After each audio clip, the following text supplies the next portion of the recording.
NTR entry scene చూసి 'దేవరా'లో చూసింది కేవలం ఫోటో మాత్రమే. టీజర్‌తో పులి పంజా విసురుతుంది అంటూ చెప్తున్నారు కళ్యాణ్ రామ్.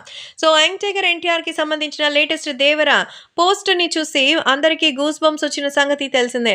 అసలు పిచ్చెక్కిచ్చాడు తారక్. ఎన్టీఆర్ 'దేవర' సినిమాలో అయితే ఎలా ఉంటుందనేది ఆల్రెడీ మనం ఒక లుక్ చూసాం.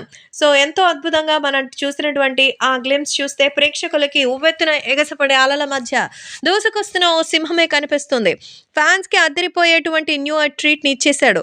అయితే దీన్ని మీరు చూసింది కేవలం ఒక గ్లింప్స్ మాత్రమే. ఇంకా 'దేవర'కి సంబంధించిన టీజర్ గ్లింప్స్ చూస్తే పిచ్చెక్కిపోతుందంటున్నారు కళ్యాణ్ రామ్.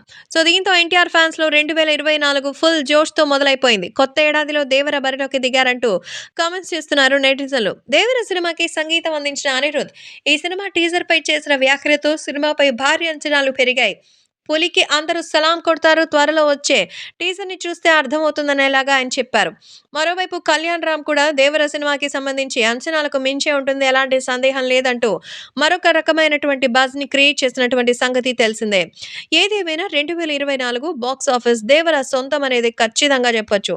మ్యాన్ ఆఫ్ మాసెస్‌గా ఉన్నాడు మన ఎన్టీఆర్ కాబట్టి 'దేవర' సినిమాకి అంతకంతకు హీట్ పెరుగుతుందని ఇంతవరకు చూడని కొత్త ఎన్టీఆర్‌ని మీరు సినిమాలో చూస్తారు అంటూ మరి చెప్తున్నారు కళ్యాణ్ రామ్.